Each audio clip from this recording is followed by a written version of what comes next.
सर्वांना नमस्कार।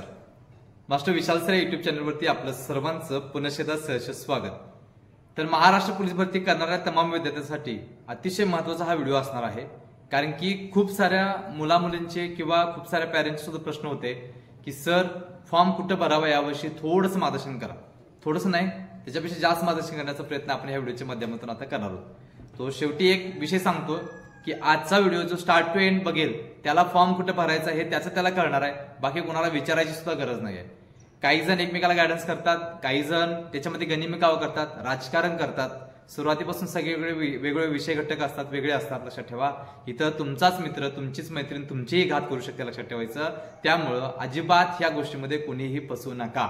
स्वतःचे फॉर्म स्वतः भरा, स्वतःला जज करा, स्वतःला विचारा की कसं काय काय करायचं आहे। यावरती आता व्हिडिओ असणार आहे की महाराष्ट्र पोलीस भरती जी की 15,723 किंवा 31 जागेसाठी जे काही भरती पडले ती सगळी कशा पद्धतीने आपण कोणकोणत्या घटकामध्ये फॉर्म भरू शकतोय आणि कशा पद्धतीने आपण पुढची प्रोसेस करून घ्यायची आहे। तर सुरुवातीला एक विनंती करतोय की अशाच मोफत इन्फॉर्मेशनसाठी आपल्या चॅनलला सबस्क्राईब करून घ्या आणि त्याच पद्धतीनं आपला टेलिग्राम चॅनल सुद्धा आहे, टेलिग्राम चॅनल सुद्धा जॉईन करत असेल त्या व्हिडिओच्या खाली डिस्क्रिप्शन बॉक्समध्ये दिलेल्या लिंकवरती टच करून तुम्ही टेलिग्राम चॅनल जॉईन करून घ्यायचा आहे। तर महाराष्ट्र पोलीस भरती जी पडलेली आहे 15,631 जागांसाठी त्याचा अर्ज कालपासून सुरुवात झाल्या, त्याचं ऍप्लिकेशन संपतील, अर्ज करायची शेवटची तारीख आहे ती तारीख आहे 30 तारीख।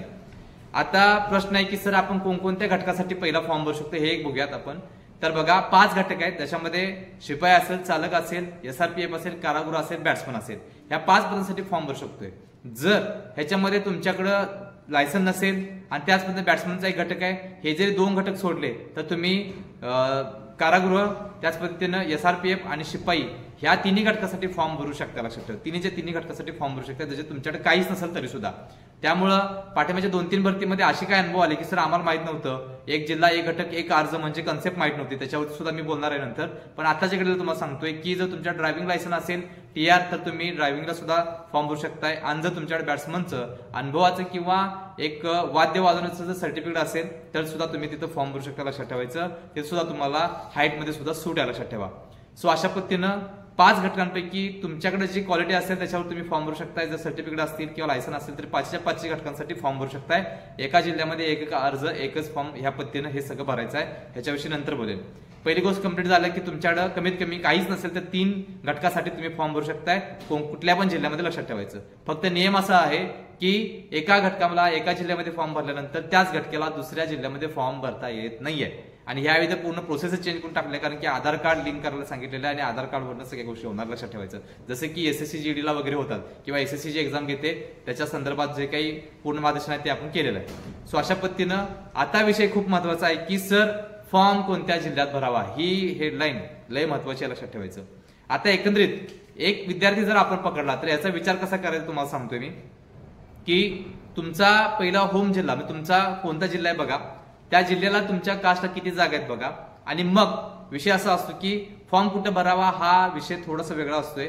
लक्षात ठेवा, आपली तयारी किती, फक्त फिजिकलची नाही, फिजिकल, लेखी आणि ओव्हरऑल मेरिटसाठी आपण किती पद्धतीने मार्क घेऊ शकतोय ह्याच्यावरती ह्या सगळ्या गोष्टी डिपेंडिंग आहेत। मग तुमच्या जिल्ह्याला त्या घटकासाठी किती अर्ज येऊ शकतात, पाठीमागच्या वेळी किती आलेले होते, पाठीमागच्या वेळी मेरिट किती लागलेलं होतं आणि ह्यावेळी किती लागू शकतं, ह्याचं सगळी इन्फॉर्मेशन तुम्हाला पेन आणि पेपरवरती काढावं लागेल। त्यासाठी पहिला तुमच्या जुन्या जिल्ह्याला किती जागा होत्या, त्यावेळी कट ऑफ किती लागलेला होता आणि आता किती लागू शकतोय हा एक विषय लक्षात ठेवा।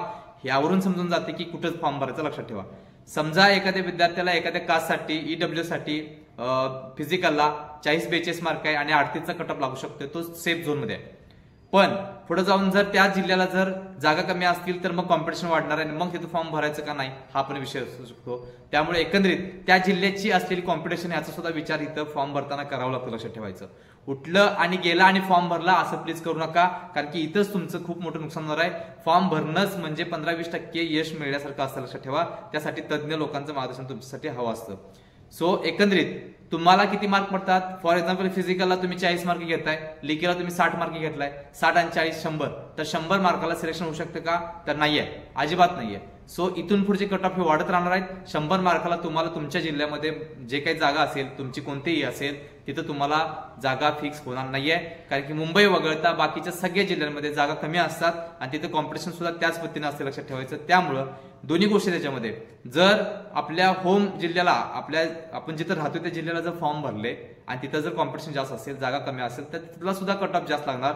दुसरी गोष्ट मुंबईचा एक विषय असतोय, मुंबईला फॉर्म भरले तर मुंबईला जागा जास्त असला तरी माझ्यामध्ये 40 ते 50% कॉम्पिटिशन सगळी तिकडेच असते. एकंदरीत समप्रमाण ह्या सगळ्या गोष्टी असल्या तरी सुद्धा मुंबईला पॉसिबिलिटी जास्त असते फॉर्म भरण्याची आणि त्या पद्धतीने सिलेक्शनची सुद्धा पॉसिबिलिटी जास्त असते.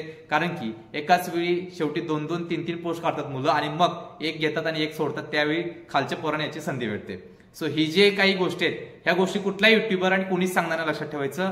इथं मी युट्यूब चॅनल असेल, युट्यूबवरती आपले 36,000 पूर्ण होत आले, टेलिग्रामवरती 15,000 आहेत, ऑफलाईन ऑनलाईन मिळून 600 मुलं आहेत आपल्याकडे सध्या. सो अशा पद्धतीनं जवळजवळ 50,000 प्लस स्ट्रेंथला मी हे सगळं गायडन्स करतोय, अजिबात कोणताही मनामध्ये भेदभाव न करता. सो एकंदरीत तुम्हाला लेखीला आणि फिजिकलला किती आहेत बघा, जज करा. फॉर एक्झाम्पल पेन पेपर घ्या, आत्ता लिहा की मला फिजिकल 42 मार्कांचे तर 40 मार्क पकडा. तुमच्या होम ग्राउंडला जेवढे मार्क आहेत तिथे तेवढे पडत नसतात, कारण की ट्रॅव्हलिंग असेल, जाणं येणं असेल, परत तुमचा स्टॅमिना असेल किंवा तुमचे तिकडं वॉशरूमच्या सोयी असतील किंवा ग्राउंड कितीला सुरू होणार ह्याच्यावर सुद्धा काही गोष्टी कम्प्लीट असतात. सकाळी 5 ला घेतले आणि रात्री 10 वाजता 11 वाजता ग्राउंड झालं तर तेवढा स्टॅमिना, तेवढी स्ट्रेंथ, तेवढीच मानसिकता राहते का, हा एक विषय असतोय. त्यामुळे तुम्हाला होम ग्राउंडला 40, 42, 44 पडत असेल तर तिकडे तुम्हाला 2 ते 3 मार्क लेस होतात, लक्षात ठेवायचं. आणि मग डोक्यावरती खाफर फोडताय की आता माझं काय होणार नाहीये. सो ह्या विचारांनी पूर्णपणे परफेक्ट चारही बाजूने विचार करा की फिजिकल प्लस लेखी आपला स्कोअर किती होतोय आणि मग आपण फॉर्म कुठे भरायचा हा विषय असं लक्षात ठेवायचं. त्यामुळं अतिशय महत्वाचा विषय होता की सर आम्ही फॉर्म कुठे भरू, तर एक लक्षात ठेवा, जिथे जिथं तुमच्या कास्टच्या जागा कशा कशा आहेत बघा, प्रत्येक जिल्ह्यावाईज, प्रत्येक घटक वाईज 5 फॉर्म तयार करा किंवा 5 कॉलम तयार करा. त्याच्यामध्ये तुम्ही शिपाई, चालक, SRPF, कारागृह, बॅट्समन असे करा. प्रत्येक जिल्ह्याच्या चढत्या क्रमानुसार उतरत्या क्रमांकडे जागा बघा किंवा उतरत्या क्रमांकापासून चढत्या क्रमांकडे जागा बघा. जास्तीत जास्त करून कमीकडे चला. पहिले 4-5 जिल्हे बघा, त्याच्यामध्ये पाठीमागचे कट ऑफ कशा पद्धतीने लागलेत बघा आणि मग पुढच्या गोष्टीच करा. अजिबात गडबड करू नका. आता उठलाय आणि गेलाय आणि फॉर्म भरलाय असं प्लीज करू नका. मोठं नुकसान होणार, लक्षात ठेवायचं. हे कोणीच सांगणार नाही, लक्षात ठेवायचं. आणि कोणत्याही मित्राला किंवा कोणालाही विचारू नका. कदाचित तुमच्याच कास्टचा जर मित्र असेल तर कदाचित चुकीचा जिल्हा पण सांगू शकतोय आणि तुमची घंटा वाजवू शकतोय. मॅडमांच्या बाबतीत पण तसंच झालेलं होतं. सेम मैत्रिणी, जिल्ह्यामध्ये टॉपचं नेतृत्व होतं, फिजिकलमध्ये 4 वेळा 100 पैकी 100 मार्क घेतलेलं व्यक्तिमत्व होतं मॅडम. सो अशा पद्धतीनं तिनेच सांगितलं होतं की तुम्ही मुंबईला फॉर्म भरा आणि मी सुद्धा भरणार आहे, आणि हिनं दुसरीकडे भरला आणि शेवटी सिलेक्शन होऊपर्यंत मॅडम वाट बघत होते की तिचं लिस्टला मुंबईचं का नाही नाव लागलं. तर तिचं तिच्या जिल्ह्यामध्ये नाव लागलेलं होतं आणि मॅडमांचं नाव मुंबईला लागलेलं होतं, लक्षात ठेवायचं. एवढं पैकीच्या पैकी मार्क असून सुद्धा इथं गनिमी कावं झालेले होते. त्यामुळं आता बदलीसाठी आम्ही झुरतोय, आम्हाला माहिती आहे काय त्रास असतोय. त्यामुळं हे सांगतोय की अजिबात कुठल्याही मैत्रिणीला विचारू नका, कोणालाही विचारू नका. तुम्ही स्वतःची घंटा तुम्ही स्वतः वाजून घेणार, लक्षात ठेवायचं. त्यामुळं एकंदरीत आता असलेली कॉम्पिटिशन वेळ लई महत्वाचा आहे. आता फिजिकलला किती वेळ मिळणार, लेखीला किती वेळ मिळणार आणि ह्याच्यामध्ये माझी किती तयारी होऊ शकते, ह्या सगळ्या गोष्टी सुद्धा विचार ह्याच्यामध्ये येणार आहे. आणि ह्याच्यावरती व्हिडिओ पुढे मी बनवणार आहे की याच्यामध्ये फिजिकलला किती वेळ आहे, लेखीला किती वेळ आहे आणि ह्या गोष्टींमध्ये आपल्याला काय करायचं आणि कसं यश मिळवायचं हे सुद्धा तुमच्यापर्यंत सांगणार आहे. पण आताच्या घडीला 2 ते 4 दिवस अजिबात कोणी गडबड करू नका फॉर्म भरायला. सकाळपासून 4 मुलांचे मेसेज आलेत की सर माझी कास्ट भरायला चुकली, मी सांगितलेली एक आणि त्या जे नेट कॅपेवाला त्याने दुसरंच भरलं, डेट चुकल्या आतापासून. हे आतापासून नाटकं चालू झाले बघा. जरा शांत बसा. काय काय होते बघा, काही गोष्टी चुकलेल्या डिपार्टमेंटच्या पण त्याच्यावरती सुद्धा आपण व्हिडिओ बनवणार आहे. जेवढं होता येईल तेवढं तुमच्यासाठी करणार आहे. पण एकंदरीत आता फॉर्म भरत असताना एक गोष्ट लक्षात ठेवायचं की आपला स्कोअर काय येतोय तेवढं सांगा. तुम्ही उलट मला मेसेज पण करू शकताय की सर माझं फिजिकलला एवढ्या, लेखीला एवढ्या, मी काय करू वगैरे, किंवा मला फिजिकलला 30, 32, 34, 38, 40 पडतात, मग लेखीला स्कोअर वाढवता येईल का वगैरे वगैरे, किंवा कशा पद्धतीने अभ्यास करायला पाहिजे, काय असेल ते असेल. त्या सगळ्या गोष्टी तुम्हाला मार्गदर्शन करण्याचं काम आपण करणार आहोत. पण येणाऱ्या काही दिवसांमध्ये पहिला डॉक्युमेंट पूर्ण करून घ्या आणि मगच फॉर्म भरा, नाहीतर तुम्ही डिस्क्वालिफाय होणार. ह्या पण गोष्टी आहेत. सो एकंदरीत फॉर्म कुठं भरायचा हा जे प्रश्न येतो त्यावेळी एकंदरीत कुठं तुम्ही फॉर्म भरणार, तिथं जागा किती आहेत, तिथं कॉम्पिटिशन किती आहे, गेल्या वेळेचा कट ऑफ किती होता, यावेळी किती लागू शकतोय, गेल्या वेळेपेक्षा यावेळी जागा कमी आहेत आणि यावेळी मुलं जास्त आहेत, तर कट ऑफ वाढणार का, कमी होणार का. आणि एक लक्षात ठेवायचं, पाठिंबाच्या कट ऑफ पेक्षा 2 मार्क 1 मार्क हा कट ऑफ जास्त लागणार हे मात्र नक्की आहे. सो अशा पद्धतीनं अतिशय महत्वाची असणारी ही जी काही बातमी होती किंवा कंटेंट होता की सर फॉर्म कुठं भरायचा, तर फॉर्म भरायचा कुठं ह्याच्यावरती मी आताच गायडन्स केले की स्वतःला पहिला विचारा की फिजिकलला किती, लेखीला किती, एवढा स्कोअर होतोय तर मग कुठं भरायचा. टॉपचे पहिले 4 जिल्हे काढून घ्या, पाठिंबाची कॉम्पिटिशन बघा, पाठिंबाचा कट ऑफ बघा आणि मग सगळ्या गोष्टी विचार करून मग तुम्ही फॉर्म भरायचा. यासाठी 4 दिवस गेले तरी चालतात. अजिबात कोणी गडबड करू नका. पुढे ही डेट वाढवून भेटणार आहे तरी सुद्धा 30 नोव्हेंबरच्या आतमध्ये सगळ्यांनी फॉर्म भरून कव्हर व्हायचा आहे. येत्या 3-4 तारखेपर्यंत कुणीही फॉर्म भरू नका, अजिबात नको. माझेही गायडन्स टप्प्याटप्प्याने तुमच्यापर्यंत होणार आहे.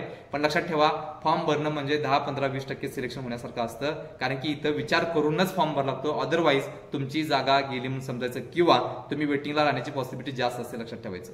सो एकंदरीत मगापासून सगळ्या गोष्टी सांगितल्या. मग आता प्रश्न येतोय की सर माझं फिजिकलचा काय विषय नाही, पण वारंवार मी लेखीतनं बाहेर पडतोय, गेले 2 वर्ष 3 वर्ष वगैरे वगैरे, किंवा नवीन आलोय किंवा अभ्यास पूर्ण झालाय किंवा जे काही असेल ते सगळ्या विद्यार्थ्यांसाठी लक्षात ठेवायचं. यावेळी जर तुम्हाला गेम चेंजर व्हायचं असेल तर महाराष्ट्रातील सगळ्यात मोठी 15,323 प्रश्नसंच असलेली पीडीएफ बॅच आपण घेऊन आलेलो आहोत. या पीडीएफ मध्ये जवळजवळ 70+ प्रश्न हे या वेळेच्या 2025च्या पोलीस भरती असणार आहेत. गेल्या वेळी लक्षात ठेवायचं 4,500चे प्रश्न होते आपल्याकडे, त्यावेळी 53 प्रश्न आले होते आणि यावेळी 3 पटीनं जरा कमी, 2.5 पटीनं सगळ्यात मोठी ही पीडीएफ बॅच आहे. याच्यामध्ये आपण 36 जिल्ह्याच्या पोलीस भरतीची तयारी करणाऱ्या पोरांसाठी बनवलेलं आहे, मुलामुलींसाठी 36 जिल्ह्याच्या. आणि त्याच्यामध्ये सगळ्याचे सगळे घटक तुम्ही 36 जिल्ह्याच्या पोलीस भरतीच्या सगळ्या घटकांसाठी, मग शिपाई, चालक, SRPF, कारागृह बॅट्समनसाठी तयारी करत असाल तर सगळ्यांसाठी अतिशय महत्वाची सगळेच्या सगळे विषय पूर्ण केलेले आहेत. कुठेही इकडं तिकडं जायची गरज नाहीये, कुठंच जायची नाही. शिवाय पाठिंबाच्या सगळ्या प्रश्नपत्रिका सोडवून दिलेत, सगळ्या जिल्ह्याच्या प्रश्नपत्रिका सोडवून दिलेल्या आहेत. आणि मग ह्याच्यामध्ये एकदम जुन्या जे काही प्रश्न होते 1986-87 पासून ते आतापर्यंतच्या सगळेचे सगळे प्रश्न याच्यामध्ये वर्ग 2 आणि वर्ग 3 लेवल सुद्धा घेतलेले आहेत. आणि 2025 साठी अतिसंभाव्य प्रश्न संच सुद्धा ह्याच्यामध्ये आपण दिलेले आहेत, लक्षात ठेवायचं. सरावसाठी भरपूर प्रश्न दिलेले आहेत, जेवढं करल तेवढं कमी आहे. महाराष्ट्रातील सगळ्यात मोठी आहे, 2000 प्रश्न पाने त्याच्यामध्ये, जवळजवळ 2000 पेजेस आहेत, लक्षात ठेवायचं. 2000+ आणि 15,323 प्रश्न आहेत. ह्याच्यामधला लक्षात ठेवायचं जो मुलगा परफेक्ट करणार आहे हे पीडीएफ, त्याला मात्र कुठेही डोकावून बघायची गरज नाहीये. ज्याला 60 मार्क म्हणतो, जसे की आता मी बोललो की फिजिकलला एवढे पडलं, लेखीला कमी पडतात, तर लेखीला तुम्हाला जर 10, 12, 15 मार्क वाढवायचे असतील किंवा 75, 80, 85+ मार्क घ्यायचे असतील तर 100% या स्क्रीनवरती दिलेल्या व्हॉट्सअप नंबरवरती एकच मेसेज करायचा आहे. तुम्हाला घर बसल्या पीडीएफ ही तुमच्या व्हॉट्सअप नंबरवरती 5 मिनिटांमध्ये भेटणार आहे. या पीडीएफ सोबत तुम्हाला डाएट प्लॅन सुद्धा 99 रुपयाचा फ्री भेटणार आहे, ज्याच्यामध्ये सकाळी उठल्यापासून ते रात्री झोपेपर्यंत डाएट प्लॅन कसा असावा, 3 पानाचा प्रोफेशनल डाएट तुम्हाला दिलेला आहे. 100 metre, 800 metre, 1600 metre, 3 kilometre, 5 kilometre आणि शॉर्टपुट थ्रो साठी अतिशय महत्वाचा डाएट प्लॅन आहे, लक्षात ठेवा. हा सुद्धा तुम्हाला ह्या पीडीएफ सोबत मोफत दिलेला आहे. सो एकंदरीत 15,323 प्रश्न संच असलेली PDF plus diet plan PDF सगळ्याचे सगळं मिळून 699 रुपयाची ही डाएट प्लॅन पीडीएफ ऑफर किंमत मध्ये फक्त मिळते तुम्हाला 399 रुपयामध्ये. सो ज्याला ह्या वर्दीवरती यायचं त्याला आजची जी पीडीएफ आहे ती घ्यावी लागते. आणि ही पीडीएफला अजिबात कोणत्याही पद्धतीनं टाइम हवर नाहीये, डिलीट होणार नाही. 2 वर्षांनी डिलीट झाली तुम्हाला मोफत भेटणार आहे. फक्त पेमेंट स्क्रीनशॉट पाठवायचं, फक्त पेमेंट स्क्रीनशॉट पाठवायचं, डबल पेमेंट अजिबात घेतलं जाणार नाही, लक्षात ठेवायचं. सो अशा पद्धतीनं ज्याला ह्या वर्दीवरती यायचं त्याला लक्षात ठेवा, आपण जेवढं सांगतोय तेवढंच होणार आहे, त्याच्यापेक्षा वेगळं काय होणार नाही, लक्षात ठेवायचं. एमपीएससी ग्रुप सी साठी मेन्स साठी 26 प्रश्न यातले आलेले होते. आणि सरळ सेवेच्या माध्यमातून TCS IBPS जी एक्झाम घेतात त्याच्यामध्ये 8, 10, 12 मार्क यातले भेटलेले आहेत. विचार करा, साधा प्रश्न आहे, 1 मार्कांवरती 12-14 पोरं आहेत. जर आपल्यामुळे 10 मार्क वाढत असतील तर इथं 120 मुलं तुमच्या पाठीमागे जातात, लक्षात ठेवा. ओव्हरऑल मेरिट मधून, फायनल मेरिट मध्ये, लक्षात ठेवायचं. एवढी मोठी ताकद ह्या पीडीएफ मध्ये आहे. पाठीमागच्या वेळी कटऑफच्या काटावरती सुद्धा बसलेली मुलं मुली होती आणि घाबरून गेलेली होती. आपल्याकडे प्रवेश घेतलेला होता तर त्यांना आपण 4,500ची क्वेश्चनची पीडीएफ दिलेली होती. त्यावेळी मॅथ्स रिझनिंग नव्हतं, यावेळी मॅथ्स रिझनिंग तर जबरदस्त केलेला आहे, मराठी ग्रामर पण जबरदस्त केलेला आहे. त्यावेळी लक्षात ठेवायचं, एकेकांनी आपली पीडीएफ घेऊन 91, 92 आणि 95 मार्क घेऊन सुद्धा एकदम जाड सुद्धा मुलं मुली होत्या, ज्या घाबरत होत्या की आमच्याकडून काय होणार नाही किंवा आम्हाला वाटते की सर आम्ही काय यावेळी पोलीस भरतीत काय पात्र होणार नाही. तर त्या पोराने 3-3 पोस्ट काढली होती आणि त्या पोरांना मग आम्ही सांगितलं होतं की एकच पोस्ट घ्या, बाकीचे 2 पोस्ट जे आहेत ते इतर पोरांना सोडून द्या, जे तुमच्यासाठी सुद्धा असूसलेले आहेत त्या भरतीसाठी, ह्या वर्दीसाठी. सो अशा पद्धतीने यावेळी जर गेम चेंजर व्हायचं असेल तर 100% ही एकच पीडीएफ घ्या. बाकी कोणतेही पब्लिकेशन, बाकी काहीही नाही वाचलं तरी चालून जाईल. मात्र घर बसल्या तुम्हाला ही 5 मिनिटांमध्ये पीडीएफ भेटणार आहे. तर फॉर्म कुठं भरावा, काय भरावा, ह्या सगळ्या गोष्टी सांगितल्या. अजूनही एक महत्वाचा व्हिडिओ याच्यावरती येणार आहे, पुढचा भाग 2, की अजून सुद्धा सांगतोय की फॉर्म भरत असताना कशा पद्धतीने भरावा आणि जिल्हा कोणत्या पद्धतीने सिलेक्शन करावं, सगळ्या गोष्टी तुम्हाला आजच्या व्हिडिओमध्ये पोहोचवणार आहेत. सो ज्याला हे मार्गदर्शन आवडलं असेल त्यांनी आताच आपल्या चॅनलला सबस्क्राईब करा, टेलिग्राम चॅनल सुद्धा जॉईन करून घ्यायचं. आणि त्याच पद्धतीनं ही ऑफर जी आहे पुढच्या 5-6 दिवसापर्यंत ठेवतोय पीडीएफची, तिथून पुढे रेट वाढणार आहे. आजपासून तुम्हाला 399 रुपयामध्ये भेटणार आहे. सो ज्याला हवे असेल त्यांनी या स्क्रीनवरती दिलेल्या व्हॉट्सअप नंबरवरती एकच मेसेज करायचा आहे. ऑफिसला आपल्याला सांगून टाकले 5 मिनिटात पीडीएफ सगळ्यांपर्यंत पोहोचल्या पाहिजेत. सो परफेक्ट सगळ्यांना 5 मिनिटांमध्ये पीडीएफ पोहोचत आहेत. लवकर मेसेज करायचा, लवकर पीडीएफ घ्यायचा आणि लवकर वर्दीवरती यायचं आहे. शेवटी सर्व आदरणीय विद्यार्थ्यांना आपल्या चॅनलकडून मी शुभेच्छा देतोय आणि मी तर सांगतोय. तोपर्यंत धन्यवाद.